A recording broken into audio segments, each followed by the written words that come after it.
And welcome back, ladies and gentlemen. It is report card time, and I have with me on the line Coach Van Pettaway. How you doing this week, Coach? I'm doing fantastic. It's been a great week, and I'm just happy to be here, Dr. Prince. Well, I'm happy to have you here with us, sir. It's a big week for us at TV Nation, taking on Grambling at the State Fair Classic.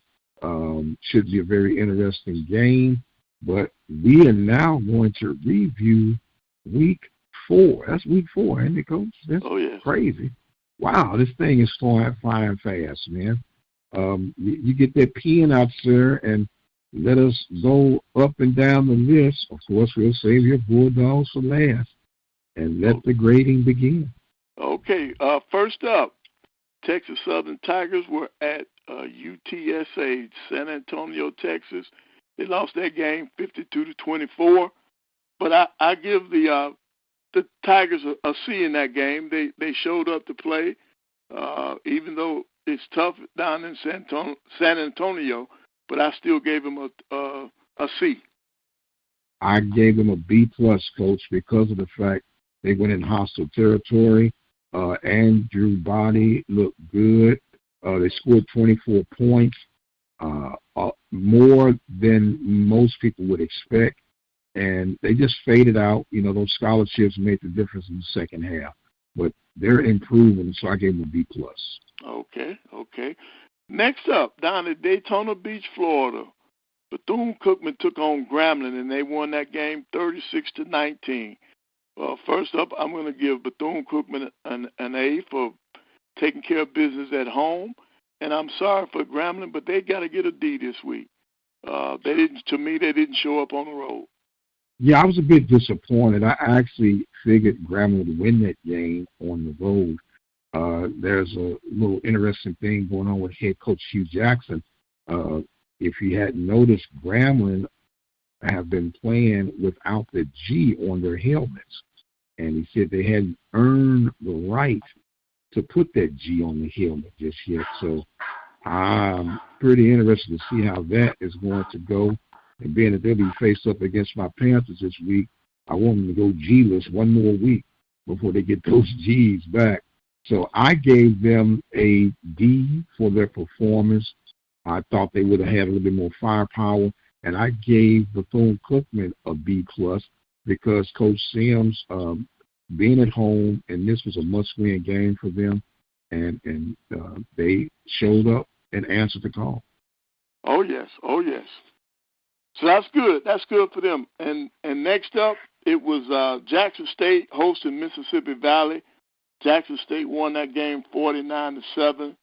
I'm going to give Jackson State an A for handling their business at home. And Mississippi Valley, I'll never be able to fail them. So I'm gonna give them a D for the 7 points that they did score against Jackson State. Yes, sir. Jackson State has proven thus far to be the team to beat, showing consistency on both sides of the ball. Don't know about Sanders being a Heisman Trophy candidate, but, you know, it is what it is. It's all about promoting the kids, right? Yep. I give Valley a D as well. I thought Valley would have shown a little bit more firepower than what they did. They showed some little fight the first quarter. I was just expecting a little bit more out of them, even though we know Jackson State has been dominating everybody. Yep. That's true, and they've been doing a good job of doing that. And then next up, we got Alcorn State hosting Arkansas Pine Bluff. They won 38-21. And I'm going to give Alcorn an A for doing what they're supposed to do at home and Pine Bluff. They're going to get a C out of me. Yes, sir. I gave them a C+. They did show some grit in this game. As a matter of fact, they had Alcorn a bit against the ropes in the early parts of the game, but Alcorn, I gave them an A as well for their performance. Their running game is looking very strong and impressive. So they got an A this week. That is good. Then we have to go down to Tallahassee, Florida, where my beloved Alabama A&M Bulldogs went down to play Florida A&M, and they lost that game 38-25. I'm going to give FAMU an A because that's the FAMU we expected at the beginning of the season. And my Bulldogs will only get a C minus out of me. They did score 25 points, but this is so far this is a disappointing season for the Bulldogs. Okay, and I gave FAMU a B because of the fact that they should have been here a long time ago. So I'm giving them a little slight deduction for tardiness of showing up. I gave the Bulldogs a C. They are 0-4, and they've been kind of like a roller coaster as far as I can see, Coach. You got a better finger on the pulse than what I'm saying. They look hot in some areas, then they dip, and they can't get over that hump just yet. Truly missing glass, as you pointed out last week. So I gave a B for FAM and a C for the Bulldogs. Right. And then that leaves us to your Panthers going down to coming here to the state of Alabama, going down to Montgomery. They beat Alabama State 24-15. I thought that was a fantastic win for your Panthers on the road. So I'm going to give them an A for the win, and Bama State, they have to get a C for not showing up. Only 15 points at home, but your Panthers played great defense, and so I think they deserve a good grade. Well, I gave them an A this week as well, Coach. But it was more like that was one of the ugly wins, but I take the wins any way I can get them. Alabama State hurt themselves so much in this game with lack of discipline, penalty calls, and not getting the ball in the end zone when they really needed to. Now, they were moving that ball up and down the field almost at will.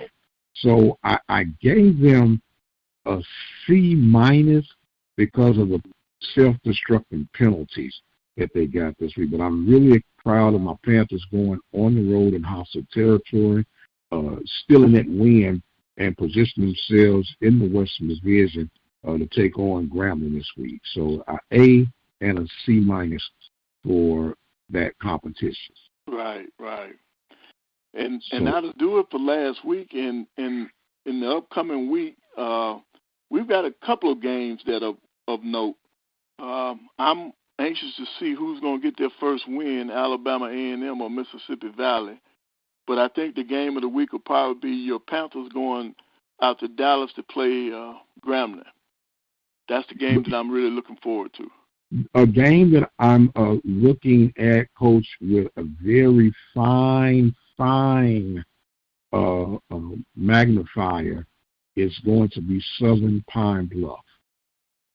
Southern coming off a bye week, off of what has been a devastating loss in anyone's opinion. They say that the natives are truly restless in Baton Rouge, and it's going to be very interesting to see how they come out to shoot against the Golden Lions, who, of course, lost a tough one to Alcorn. Alcorn's playing strong, and it's going to be interesting to see how Dooley have those Jaguars ready to go. And, of course, my Panthers at Grambling.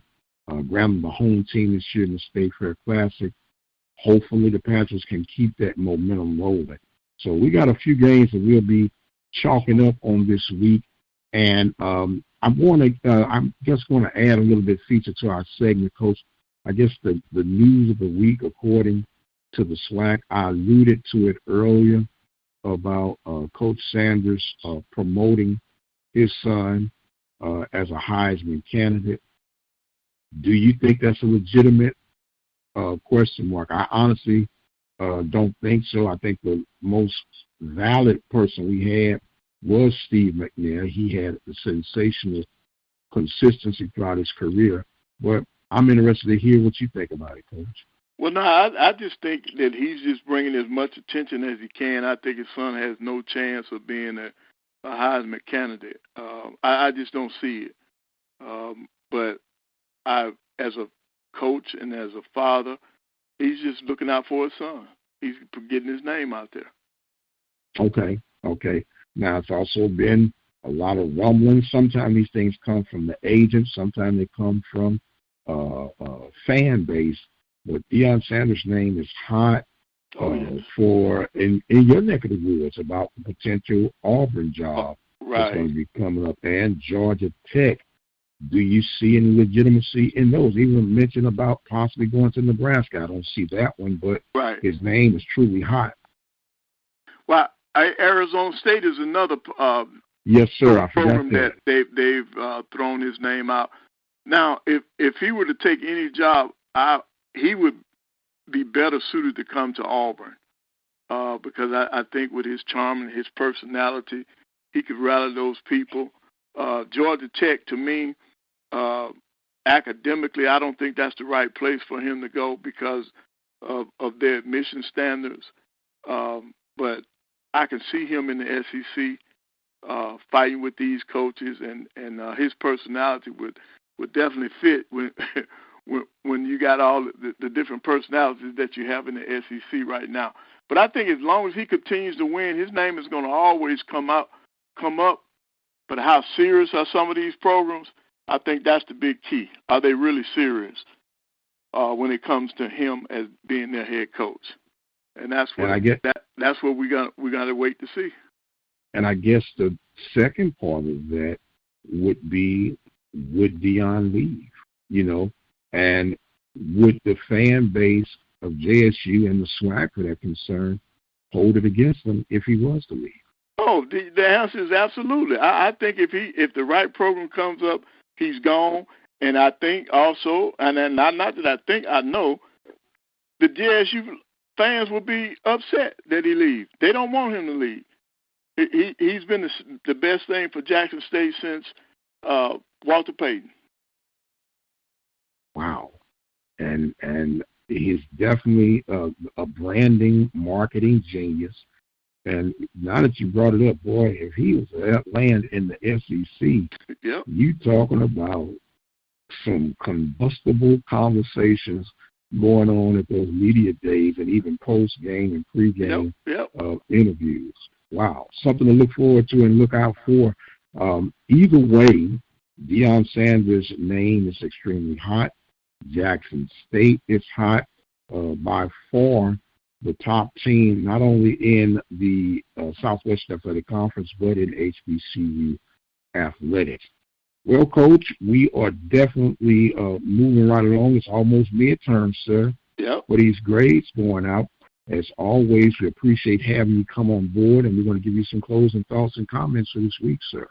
Well, I look forward to this week of games, this slate of games coming up this weekend. I'm proud of what the SWAC is doing, and now that we're going to have just all conference games this week, we're really going to see these races tighten up a little bit, and I'm looking forward to it. And I want to thank you for this opportunity, and thank you for what you do to promote HBCU and the SWAC. And I look forward to us continuing our relationship in the future. Yes, sir. And look, your sport is right around the corner too, Coach. That basketball, man.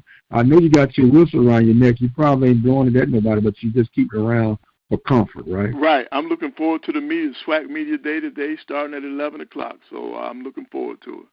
Yes, sir. Yes, sir. Well, he is the coach, the guru, the dean of Open Mic U, Coach Van Pettaway.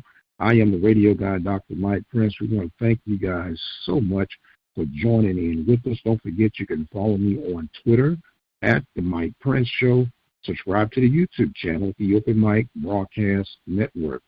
And until the next time, you guys be blessed, and we'll see you on the other side.